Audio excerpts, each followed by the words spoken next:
आज क्लास 11 का बैच चालू कर रहा हूँ। क्लास 11 के बैच में मैथ चालू कर रहा हूँ। मैथ का पहला चैप्टर है समुच्चय। बिल्कुल आसान है, समझना भी बिल्कुल आसान है, एकदम नया है।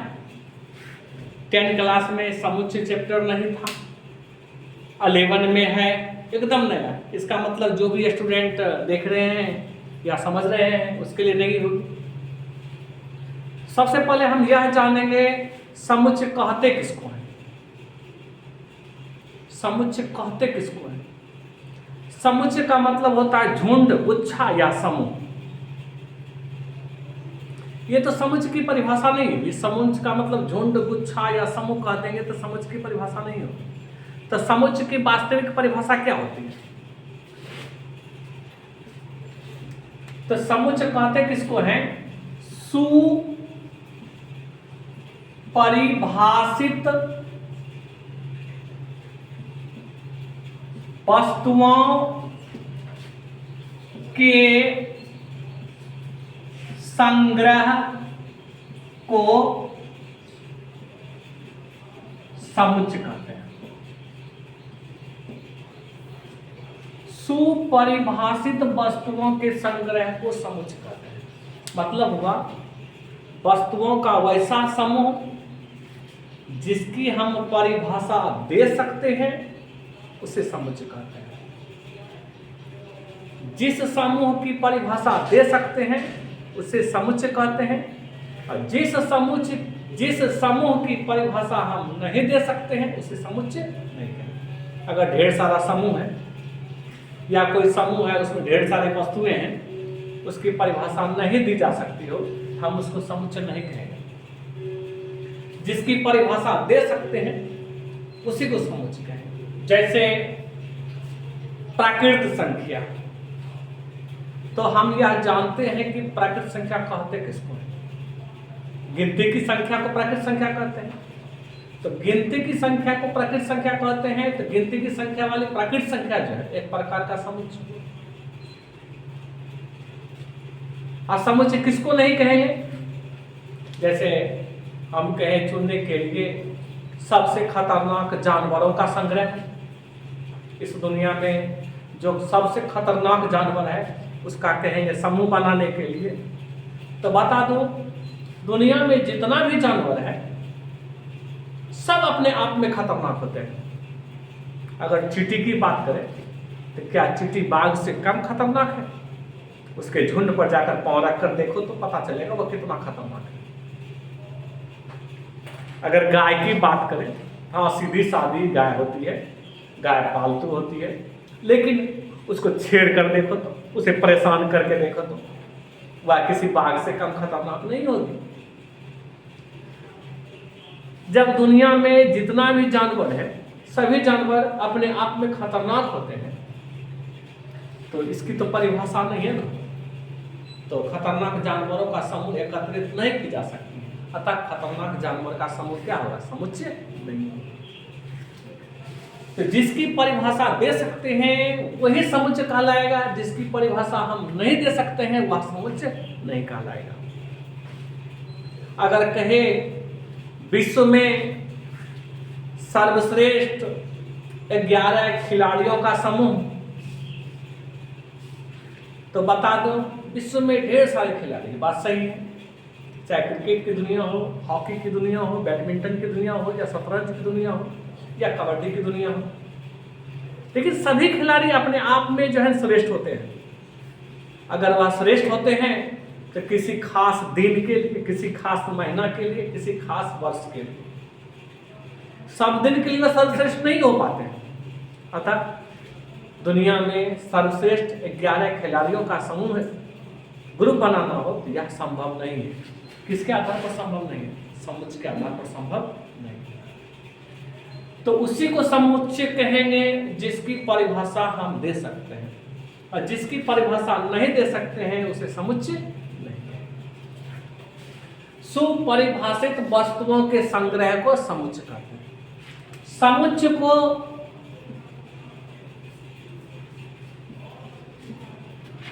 हमेशा मंझले कोष्ठक के अंदर लिखा जाता है। यह मंझली ब्रैकेट हुआ, इसी मंझली ब्रैकेट के अंदर समुच्चय को लिखा जाता है। हमेशा मंझले कोष्ठक के अंदर लिखा जाता है।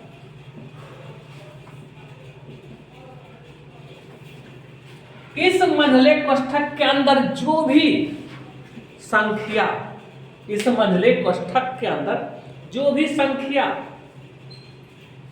पद दिया हुआ रहता है, चाहे संख्या दिया हुआ रहे या पद दिया हुआ रहे, जो भी संख्या या पद दिया हुआ रहता है, वह संख्या या पद जो है उस समुच्चय का अवयव या सदस्य कहलाता है। सदस्य को या अवयव को एक ही बात हुआ। जैसे a बराबर 1 2 3 4 5 6 7 8, ये समुच्चय है। a बराबर क्या है, मध्य ब्रैकेट के अंदर 1 2 3 4 5 6 7 8, यह समुच्चय है क्योंकि इसकी परिभाषा दे सकते हैं। यह किस प्रकार की संख्या है? यह एक प्राकृत संख्या है जो 9 से छोटी है, 9 से छोटी प्राकृत संख्या है, अतः ये क्या है, एक समुच्चय है। इस समुच्चय में, समुच्चय ए में क्या वो सदस्य है? 1 2 3 4 5 6 7 8 को सदस्य है। तो एक जो है समुच्चय ए का सदस्य होगा, 2 जो है समुच्चय ए का सदस्य होगा, 3 जो है समुच्चय ए का सदस्य होगा, 4 जो है समुच्चय ए का सदस्य होगा, 5 भी क्या होगा, समुच्चय ए का सदस्य होगा, 6 जो है समुच्चय ए का सदस्य होगा, 7 भी समुच्चय ए का सदस्य होगा, 8 भी समुच्चय ए का सदस्य होगा। इसी तरह दूसरा समुच्चय लेते हैं, x बराबर 2 4 6 8 10 12 14 यहाँ 14 रख लीजिए। x बराबर 2 4 6 8 10 12 14, यह भी समुच्चय है। इसकी परिभाषा दे सकते हैं।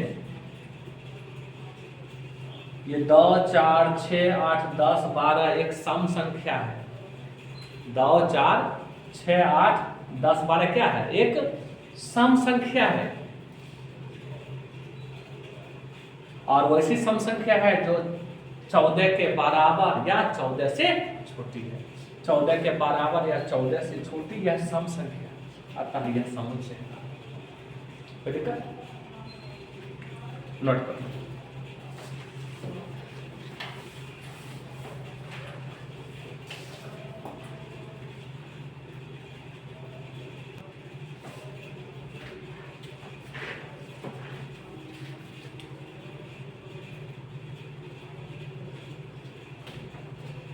मंझली ब्रैकेट के अंदर जैसे समुच्चय ए बराबर, अभी तुरंत लिखा है, चल 1 2 3 4 5 6 7 8 लिखे। तो मंझली ब्रैकेट के अंदर जो भी संख्या या पद दी हुई रहती है ना, उसको समुच्चय का अवयव या सदस्य कहते हैं।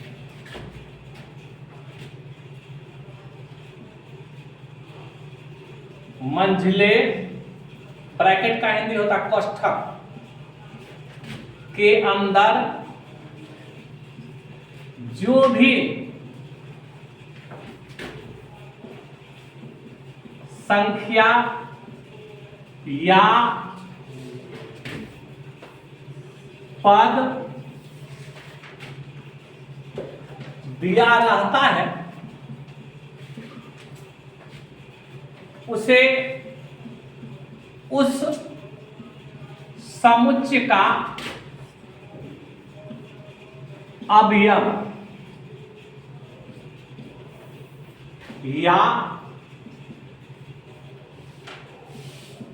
सदस्य कहते हैं। मंझली ब्रैकेट के अंदर जो भी संख्या या पद दिया रहता है उसे उस समुच्चय का अवयव या सदस्य कहते हैं। जैसे a बराबर दिया हुआ 1 2 3 4 5 6 7 8, तो ये एक जो है ए का सदस्य है, बी जो है, दो जो है ए का सदस्य है, तीन जो है ए का सदस्य है, चार जो है ए का सदस्य है, पांच जो है ए का सदस्य है, छह जो है ए का सदस्य है, सात जो है ए का सदस्य है, आठ क्या ए का सदस्य। समुच्चय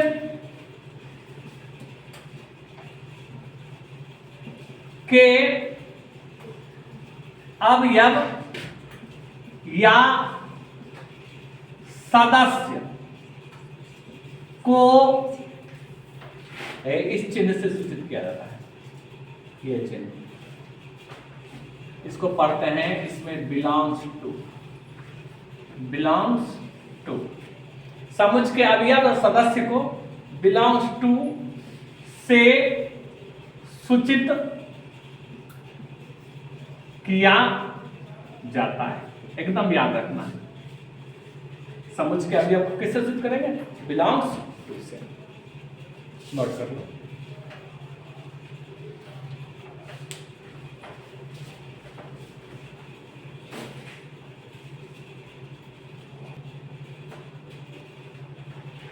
यदि कोई समुच्चय x बराबर दिया हुआ है a b c d e,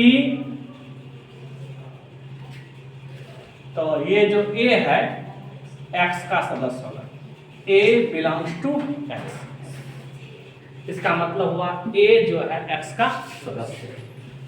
ये b नहीं, b belongs to x, b जो है x का सदस्य है। C belongs to X, D belongs to X, E भी नहीं है, E belongs to X। A X का सदस्य दिखाई दे रहा है, B X का सदस्य है, C भी जो है X का सदस्य दिखाई दे रहा है, D भी जो है X का सदस्य है, E भी जो है X का सदस्य है। कोई दिक्कत नहीं ना? नोट करो।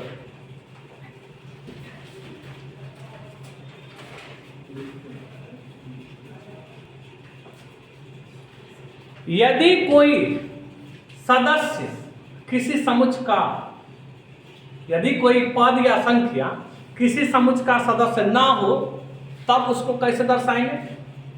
यदि कोई पद या संख्या किसी समुच्चय का सदस्य ना हो, उसको कैसे दर्शाएंगे? तो जरा देखो। यदि कोई पद या संख्या समुच्चय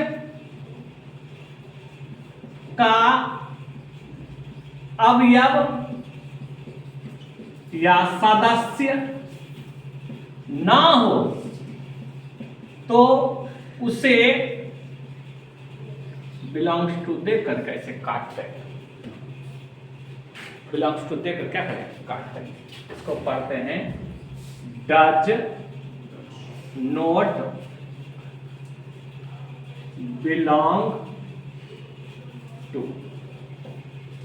यहां पढ़ेंगे बिलोंग्स टू, यहां पढ़ेंगे कुछ डज नॉट बिलोंग्स टू से सूचित किया जाता है,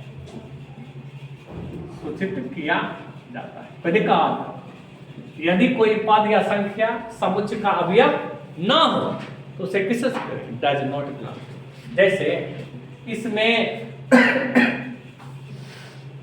P है क्या? ये जो समुच्चय X है इसमें P है? अरे इसमें P है नहीं ना? जब P नहीं है तो लिखेंगे does not belong to. P does not belong to X। इसमें R है नहीं है, तो अगर पूछ दे तो R does not belong to X। समझ में आया? नोट करो।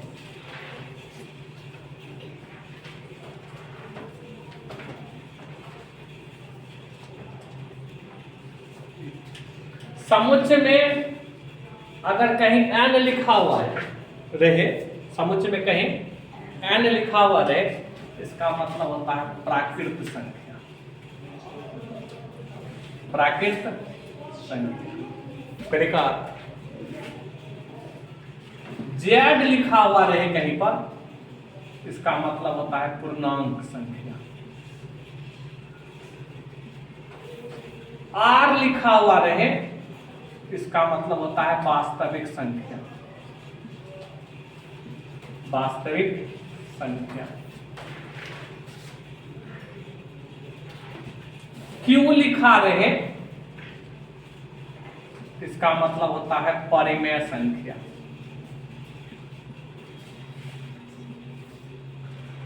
यदि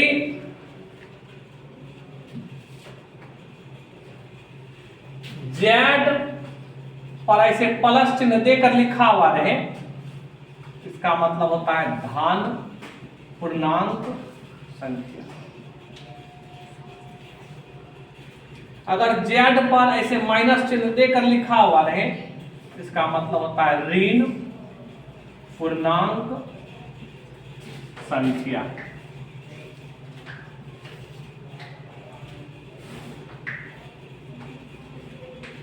आर प्लस दिया हुआ रहे, इसका मतलब होता है धन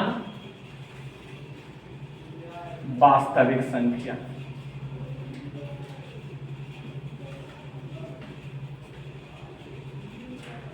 डॉट डॉट डॉट नोट करो।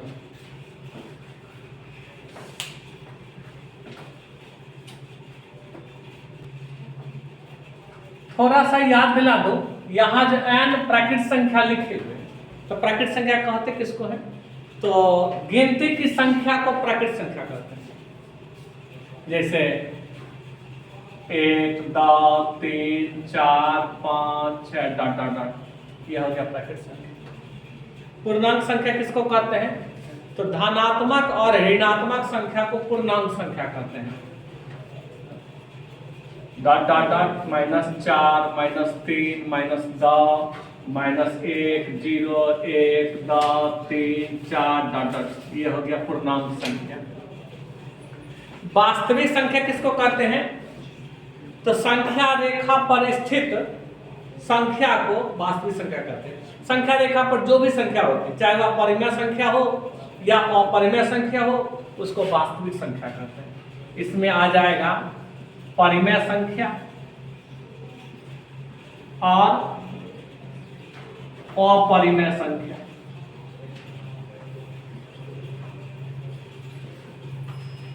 अब परिमेय संख्या किसको कहते हैं?